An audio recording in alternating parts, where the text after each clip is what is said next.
नाम मधु है। मैं मुंबई की रहने वाली हूँ।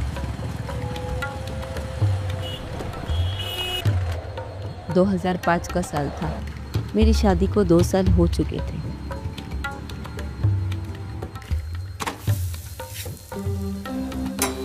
ससुराल में मान सम्मान प्यार सब कुछ था। जिंदगी अच्छी चल रही थी। राजेश भाई बहुत अच्छा बना है, खाना बहुत अच्छा बना है। एक दिन मेरी तबीयत अचानक खराब हो गई कि मुझे हॉस्पिटल ले जाना पड़ा। हॉस्पिटल ले जाने के बाद मेरा टेस्ट हुआ और टेस्ट होने के बाद जो सुनने को मिला है ना? उसने मेरी कोई दुनिया चिंता की खत्म बात कर तो नहीं दी। है? डॉक्टरों ने बताया कि मुझे एक गंभीर बीमारी है। स्थिति गंभीर है। ये 4था चरण कैंसर है।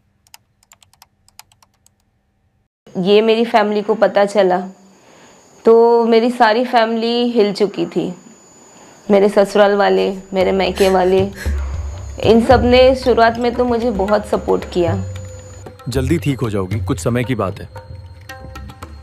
12,000 का बिल, इतना ज्यादा? जी सर, सिर्फ 12,000।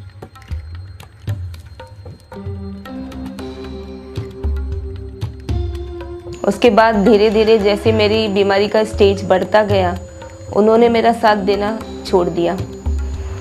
कुछ दिनों के बाद जब मेरी बीमारी का उन्हें पता चला कि अब ये लास्ट स्टेज पे जा चुकी है, तो उन्होंने फाइनली मुझे बुलाकर ये कह दिया कि बेटा अब हम तुम्हारा इलाज नहीं करवा सकते।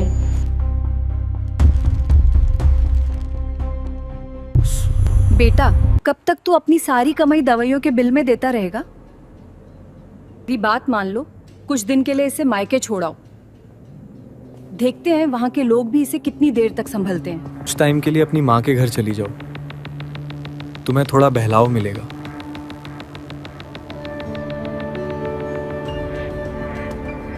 ध्यान रखना अपना। सब ठीक हो जाएगा, भगवान पर भरोसा रखो।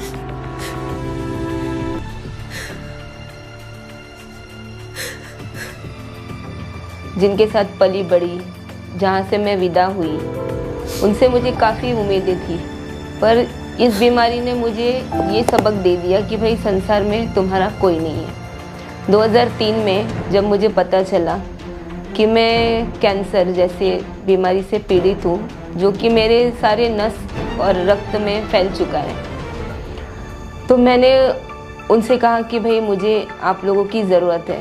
उन्होंने मेरे पीछे काफ़ी खर्च किया, पर एक समय ऐसा आया जब मेरे ससुराल वालों ने, मेरे मायके वालों ने मेरा साथ छोड़ दिया। उन्होंने मुझे उस रास्ते पर लाकर खड़ा कर दिया कि जा और जाकर सुसाइड कर ले, अब हमारे पास तुम्हारे इलाज के लिए पैसे नहीं हैं। कैसे पूरा करोगे? आपकी तो पेंशन भी इतनी नहीं है। पर तो पहले ही खर्चों के बोझ से झुकी हुई है, और मैडम ने अपनी बीमारी का रोना रो रो कर हमें इस मोड़ पर ला खड़ा किया है। और क्यों नहीं ये लड़की कहीं जाकर मर जाती है, ताकि सब चैन की सांस ले सकें। मैं बहुत हताश थी, बहुत निराश थी, और निराश होकर मैं एक ऐसा कदम उठाने जा रही थी जो किसी भी औरत के लिए उठाना सही नहीं है। फिर भी बहुत अपने मन को मना कर कि नहीं, मुझे तो अब मरना ही है, तो इससे अच्छा मैं कहीं जाकर सुसाइड करके ही मरूँ, ताकि मेरे घर वाले, परिवार वाले, सबको मेरी वजह से कोई तकलीफ़ ना पहुँचे। ये सोचकर मैं घर से निकली। के साथ मैं घर से बाहर निकली थी, थोड़ी दूर पहुँची तो वहाँ पर एक रिक्शा आकर रुकी। रिक्शा में एक बाबा जी बैठे थे, जिन्हें मैंने कभी भी नहीं देखा था। भैया, आप किसी नहर के किनारे ले चलो। मुझे कहा कि आपको कहाँ जाना है, तो मैंने कहा भाई मुझे आप कहीं नदी के किनारे ले चलिए, बस मुझे नदी के किनारे जाना है।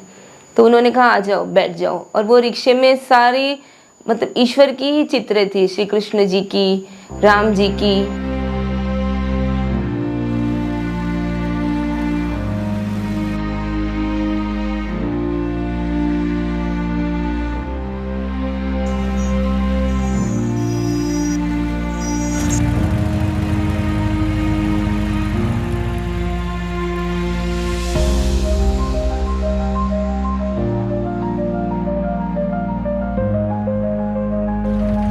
आप कहाँ ले आए मुझे?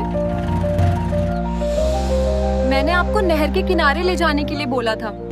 जाते जाते एक जगह आई जहाँ पर उन्होंने रिक्शा रोक दी और मुझे कहा अब आप यहाँ से उतर जाओ। तो मैंने कहा कि आप मुझे ये कहाँ पर लेकर आए?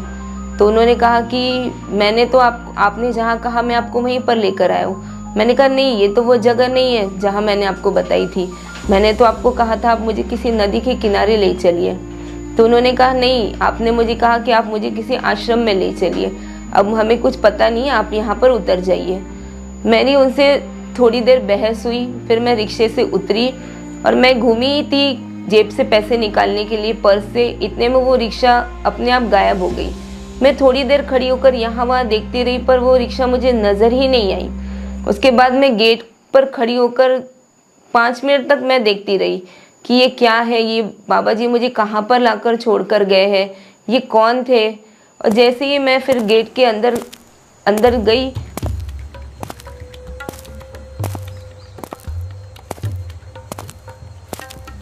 देखा कि एक वृक्ष है, वृक्ष के नीचे इन्हीं बाबा जी की फोटो लगी है। मुझे मेरे आंखों पर विश्वास नहीं हुआ। मैंने कहा यही बाबा जी तो अभी मुझे रिक्शे में यहाँ पर लेकर आए थे। मैं मन ही मन खुद से बातें करने लगी कि यही बाबा जी अभी मुझे यहाँ पर लाए और यही बाबा जी इस तस्वीर में, ये कैसे हो सकता है।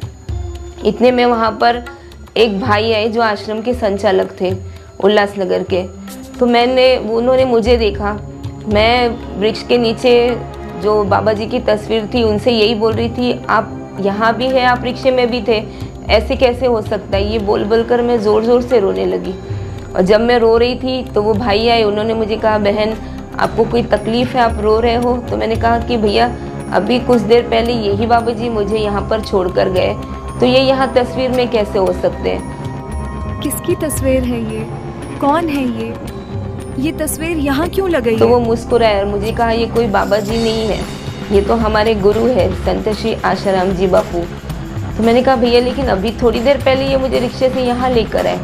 तो उन्होंने कहा आपके साथ क्या घटना घटी। तो मैंने उन्हें विकराल में सारी घटनाओं का वितरण किया कि भैया मुझे ऐसी ऐसी बीमारी है जिसके कारण मेरे घर वालों ने मेरा साथ छोड़ दिया। उन्होंने मुझे कहा कि तुम जाओ और कहीं जाकर डूब के मर जाओ।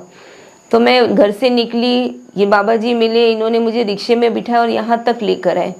तो वो मुस्कुराकर उन्होंने कहा कि अब संसार ने आपको छोड़ दिया है, अब इन्होंने आपका हाथ पकड़ लिया है, तो अब आपको कुछ भी नहीं हो सकता है। भैया आप किसी नहर के किनारे ले चलो।